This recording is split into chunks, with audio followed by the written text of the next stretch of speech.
Welcome to టీవీ4 time news. మీరు చూస్తున్నారు నిరంతరం ప్రజల పక్షం. ఇది టీవీ4 టైమ్ న్యూస్. అసెంబ్లీ హెడ్ క్వార్టర్లో కలుసుకోలేదు, ఏదో ఇష్యూస్ వచ్చినప్పుడే కలుసుకున్నాం. అందుకని నేను ప్రతి పేపర్ సంబంధించిన వాళ్ళని మళ్ళీ అడిగినందుకు మీరు అన్యదా భావించొద్దని రిక్వెస్ట్ చేస్తూ ఈరోజు నేను ఇక్కడ ప్రెస్ మీట్ పెట్టడానికి కారణం ఏంటంటే, దేశంలో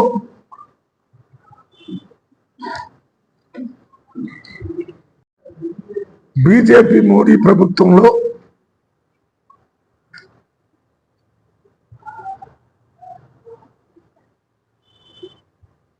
అత్యున్నత స్థానంలో ఉన్నటువంటి ఐఏఎస్ ఆఫీసర్స్ కి రక్షణ లేకుండా పోయింది.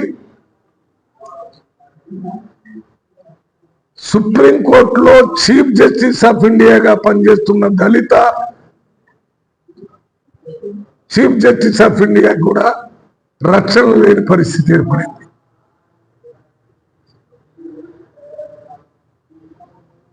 ఉదాహరణకి హర్యానా అనేటటువంటి రాష్ట్రంలో ఒక వాళ్ళ పై అధికారి డీసీపీ డిఐసీలు హెరాస్ చేస్తున్నాను, నా డ్యూటీ నేను చేస్తున్నప్పటికీ కూడా నన్ను కులం పేరుతోని వేధిస్తున్నారు, ఈ సమాజంలో నేను బ్రతకలేను అని 3 పేజీలు ఎవరెవరు హెరాస్ చేశారు, ఏం మాట్లాడారనే విషయాలన్నీ సూసైడ్ నోటు రాసి ఆత్మహత్య చేసుకున్నాడు. మామూలుగా చదువు రానటువంటి వాడు, రాజ్యాంగాన్ని హక్కుల గురించి తెలియనటువంటి వాడు, చిన్న ఉద్యోగం చేసినటువంటి వాళ్ళు ఈ రకంగా భయపడి సూసైడ్ చేసుకుంటే మనం అర్థం చేసుకోవచ్చు. ఆయన ఈపీఎస్ ఆఫీసరు, ఆయన భార్య ఐఏఎస్ ఆఫీసరు. ఆ ఐఏఎస్ ఆఫీసర్ వచ్చి మా భర్త సూసైడ్ చేసుకోవడానికి ఈ కారణాలని రాసిచ్చాడు అని ఆమె స్వయంగా ప్రభుత్వం దృష్టి తీసుకొని పోయింది. ఇగో వీళ్ళ వల్ల చనిపోయాడు, ఈ రకంగా క్యాస్ట్ పెట్టి హెరాస్ చేశారు అని రాసిస్తే ఇంతవరకు ఆత్మహత్య చేసుకునేటటువంటి వాడు రాసిచ్చిన దాన్ని కోర్టులు కూడా అది ఇచ్చినా కానీ ఇంతవరకు అక్కడున్న బీజేపీ ప్రభుత్వం కానీ కేంద్రంలో ఉన్నటువంటి బీజేపీ ప్రభుత్వం కానీ దీన్ని సీరియస్ గా తీసుకునేటటువంటి యాక్షన్ ఇంతవరకు ఎవరి మీద తీసుకోలేదంటే ప్రభుత్వ దృక్పథాన్ని దృష్టిలో పెట్టుకుని ఇంతకు ముందు లేనటువంటి కోపాన్ని ఇప్పుడు తెచ్చుకొని అధికారులంతా ఈ దళితులకి రిజర్వేషన్ వల్ల ఉద్యోగాలు వచ్చినాయి, ఈ దళితుడికి పనిచేయటం రాదు, మాకు వచ్చేది మీకు వచ్చింది, మా దగ్గర ఊడవాల్సినోడు, మా దగ్గర లెట్టిని కలవాల్సినోడు, మా ఊళ్ళో పొలాల్లో పనిచేసినోడు, నువ్వేంట్రా కలెక్టర్ అయ్యావు, నువ్వేంట్రా ఎస్పీ అయ్యా తిట్టే పరిస్థితి ఇవాళ ఈ బీజేపీ ప్రభుత్వం వచ్చిన తర్వాత అందరికీ ఒక అవకాశం వచ్చింది. ఆ అవకాశం తీసుకునే అక్కడ డీజీపీ కానీ అక్కడ ఉన్న ఇతర ఐపీఎస్ ఆఫీసర్లు ఐపీఎస్ పాస్ అయిన దళితుని కూడా ప్రాణం తీసుకునే స్థితికి తీసుకొని వచ్చారు. అదే రకంగా మొన్న కోర్టులో ఒక కేసు గవాయి గారని మహారాష్ట్ర నుంచి ఆయనకి మెరిట్ మీద ఇచ్చారు. జ్యుడిషియరీ సిస్టమ్ లో రిజర్వేషన్ లేదు, జడ్జెస్ ని ప్రమోషన్ అప్పుడు కానీ అపాయింట్మెంట్ కానీ రిజర్వేషన్ లేదు. అయినా గవాయి గారు ఆయన సొంత మెరిట్ తోని చీఫ్ జస్టిస్ ఆఫ్ ఇండియా అయ్యాడు. ఒక కేసు విషయంలో ఆయన కోర్టులో మాట్లాడితే కోర్టులో మాట్లాడుతున్నటువంటి ఒక లాయరు కోర్టులో ఏం జరుగుతుందో బయట కూడా రిలే అవుతుంది, పార్లమెంట్ లో ఏం చర్చ జరుగుతుందో బయట అంతా రిలే అవుతుంది. ఇండియా కాదు ప్రపంచం అంతా చూస్తుంటే ఒక కేసు తరపున వాదించే లాయరు సుప్రీంకోర్టులోనే బెంచ్ దగ్గర పోయి ఆయన కాలు బూటు తీసి చీఫ్ జస్టిస్ మీద విసిరాడు. ఈ పరిస్థితికి కూడా కారణం ఎవరు? ఈ లాయరు ఈ దేశంలో ఉన్నటువంటి ప్రభుత్వం, బీజేపీ మోడీ ప్రభుత్వం ఏం చేసినా దళితుల మీద ఏమి చెయ్యదనేటటువంటి ధైర్యంతో బూటుతోని ఆయన మీద విసిరేటటువంటి ధైర్యం చేశాడు. ఈయన ధైర్యానికి కానీ అక్కడ ఐపీఎస్ పోలీస్ ఆఫీసర్ ఆత్మహత్య చేసుకోవడానికి కానీ వాళ్ళని హెరాస్ చేసేటటువంటి అధికారులందరికీ ఇప్పుడు ఉన్నటువంటి కేంద్ర ప్రభుత్వం, ఆ రాష్ట్రంలో ఉన్న బీజేపీ ప్రభుత్వం ధైర్యాన్ని చూసుకునే చేశారు. నిజంగా మీరు దళితుల రక్షణ కోసం పనిచేసే ప్రభుత్వం అయితే అల్లకల్లోలం కావాల్సిన పరిస్థితి. ఒక చీఫ్ జస్టిస్ ఆఫ్ ఇండియా మీద వాదించేటటువంటి లాయర్ బయట కాదు, సుప్రీంకోర్టులో మొత్తం కెమెరాల ముందు ప్రపంచం మొత్తం చూస్తుంటే దాడి చేస్తే ఏం చేశారంటే ఎవరికి తెలియదు, ఏం పట్టించుకోవటం లేదు. అక్కడ సూసైడ్ నోట్ 3 పేజీలు రాసి సంతకం పెట్టి ఆత్మహత్య చేసుకున్న పోలీస్ ఆఫీసర్ మీద కూడా ఏం పట్టించుకోవటం లేదు. అత్యున్నత స్థానంలో ఉన్నటువంటి దళితుల పరిస్థితి ఎట్లుంటే ఈ దేశంలో ఉన్నటువంటి దళితులు ప్రాణం గుప్పెట్లో బతికేటటువంటి పరిస్థితి ఈ బీజేపీ ప్రభుత్వంలో వచ్చిందని చెప్పడం నా ముఖ్య ఉద్దేశము. ఇది దళితుల పరిస్థితి. ఇది కాకుండా మొత్తం భారతదేశంలో ప్రజలు ఇవాళ ఈ ప్రభుత్వాన్ని గురించి మాట్లాడితే మా మీద ఇన్కమ్ ట్యాక్స్ దాడులు అయితే ఏమో, ఈ ప్రభుత్వం గురించి మాట్లాడితే మా మీద ఈడీతోని దాడులు చేపిస్తారేమో, మీ ప్రభుత్వం మీద మాట్లాడితే మా మీద సిబిఐతోని కేసులు పెడతారేమో, ఈ రకంగా భయంగా బతికేటటువంటి పరిస్థితి ఈ ప్రజాస్వామ్యంలో 75 సంవత్సరాలు ప్రజాస్వామ్య రాజ్యాంగ పరిపాలన జరిగిన తర్వాత వచ్చింది. కొంతమందికి తప్పు చేసి ఉండొచ్చు, కాంగ్రెస్ ప్రభుత్వంలో కాల్చిన వాళ్ళు ఉండొచ్చు, తీర్చిన వాళ్ళు ఉండొచ్చు, అవన్నీ జరిగి ఉండొచ్చు. ఇందిరా గాంధీ ప్రతిపక్ష నాయకురాలుగా ఉన్నప్పుడు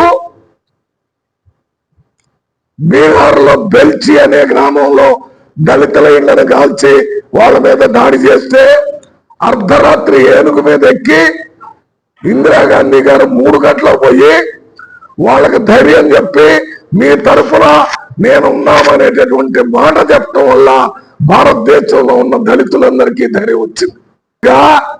చీఫ్ జస్టిస్ ఆఫ్ ఇండియా మీద బూటుతో దాడి జరిగినప్పుడు బయటకు వచ్చి ప్రెస్ మీట్ పెట్టి ఈ యాక్షన్ తీసుకుంటాము, దళితుల మీద ఈ రకంగా చేసేస్తాన్ని మేము ఖండిస్తున్నాను, ఏ పరిస్థితిలో సహించేదే లేదు, అతన్ని వెంటనే దాని మీద ఎంక్వైరీ చేయాల్సిన అవసరం కూడా లేదు.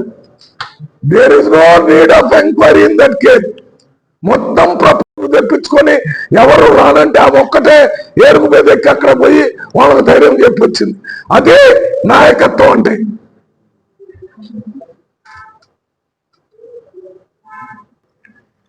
హర్యానాలో ఐపీఎస్ ఆఫీసర్ తెచ్చిపోతే అక్కడ ముఖ్యమంత్రి, ఇక్కడ ప్రధానమంత్రి, ఐపీఎస్ ఆఫీసర్ కాబట్టి ప్రధానమంత్రి, అతను హర్యానాలో పనిచేస్తున్నాడు కాబట్టి ముఖ్యమంత్రి, అందరూ బయటకు వచ్చి దీన్ని ముక్త ఖండంతో మీరు ఖండించి వారి మీద యాక్షన్ ఎందుకు తీసుకోలేదు?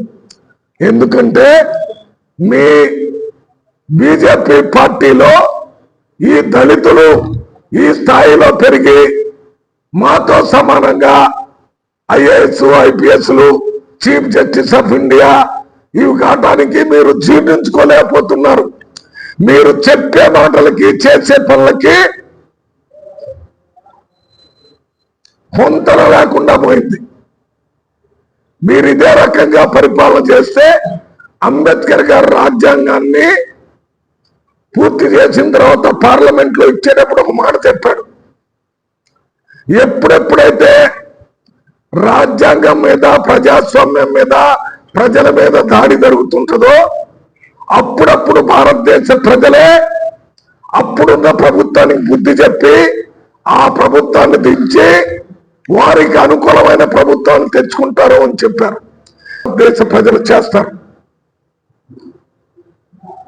ఈయన ఇప్పటికైనా నేను ప్రధానమంత్రి మోడీని, హర్యానా ముఖ్యమంత్రిని వెంటనే బాల మీద తీసుకొని మీరు ప్రజల తరపున పనిచేస్తామని, ముఖ్యంగా దళితులు కూడా మీరే ప్రధానమంత్రి మీరే ముఖ్యమంత్రి అని చూపించాలని డిమాండ్ చేస్తున్నాం.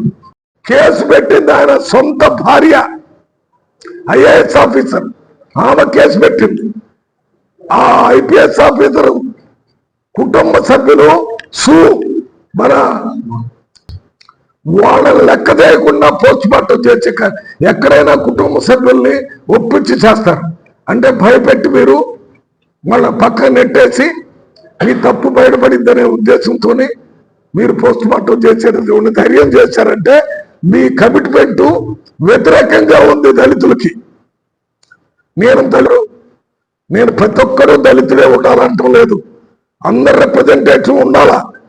ఇందిరాగాంధీ దళితురాలు కాదు, ఇందిరాగాంధీ కాశ్మీర్ బ్రాహ్మణ్.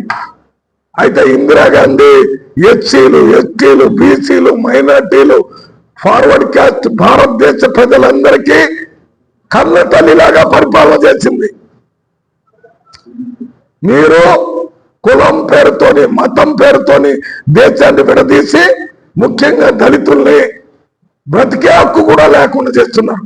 ఎందుకంటున్నానంటే బ్రతికే హక్కు ఐపీఎస్ ఆఫీసరే భయపడి చచ్చిపోతే మామూలు వాళ్ళు ఎట్లా బతుకుతారు? ఇంకా నేను దళితులకి కూడా ఒక మాట చెప్తున్నా, అయ్యా రాజ్యాంగం వచ్చి 75 సంవత్సరాలు అయింది. దాంట్లో మనకు రిజర్వేషన్ పెట్టారు, చదువుకునే అవకాశం రిజర్వేషన్ ఉంది, అన్ని రంగాల్లో రిజర్వేషన్ ఉంది, రండి ఉపయోగించుకోండి. ఇవన్నీ ఉన్నా కూడా మన మీద వ్యతిరేకంగా చేసే శక్తుల మీద మీరు పోరాటాన్ని ఆత్మహత్య చేసుకోవద్దు. ఆత్మహత్య చేసుకోవటం వల్ల మన శత్రువులను మనం బలవంతులు చేస్తున్నాము. మన శత్రువుని ఓడించే శక్తి, ఎదిరించే శక్తి మన రాజ్యాంగం మనకిచ్చింది. అంబేద్కర్ గారు రాజ్యాంగంలో చెప్పాడు, నిరంతర పోరాటం వల్లనే మీ హక్కుల్ని మీరు సాధిస్తారని చెప్పాడు. అడుక్కోవటం వల్ల హక్కులు రావని చెప్పాడు. మరి ఎందుకు ఐపీఎస్ ఆఫీసర్ ఉండి ఆత్మహత్య చేసుకున్నారు అని నేను దాన్ని కూడా జీర్ణించుకోలేదు. నిన్న అవమానించిన వాడి మీద కూడా పోరాటం చేసి మొన్న రాజ్యసభలో హోమ్ మినిస్టర్ అమిత్ షా గారు మాట్లాడుతూ అంబేద్కర్ అంబేద్కర్ అంబేద్కర్ అని ఎందుకంటారా, ఏదైనా ఈ అంబేద్కర్ పేరు ఎందుకు చెప్తారని అవమానించినటువంటి పార్టీ హోమ్ మినిస్టర్. ఆయన అట్లా చెప్పినందుకే ఇవాళ ప్రజలందరికీ అర్థమైంది, దళితుల మీద దాడి చేయొచ్చు, అవమానపరచొచ్చు, ఏం చేసినా ఏం కాదని వచ్చి మీద బూటుతో దాడి జరిగినప్పుడు ఎందుకు ఖండించలేదు?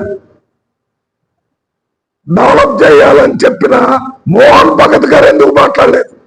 ఇట్లా చదువుకున్న దళితులు, చదువురాని దళితులు, పెద్ద ఉద్యమంలో ఉన్నాడు, కింద స్థాయిలో ఉన్న వాళ్ళంతా మేల్కొనండి. అంబేద్కర్ గారిని గుర్తు చేసుకోండి. చచ్చే ముందు చంపండి. చచ్చే ముందు నిన్ను చంపడానికి వచ్చిన మీరు చంపితే తప్పులేదు.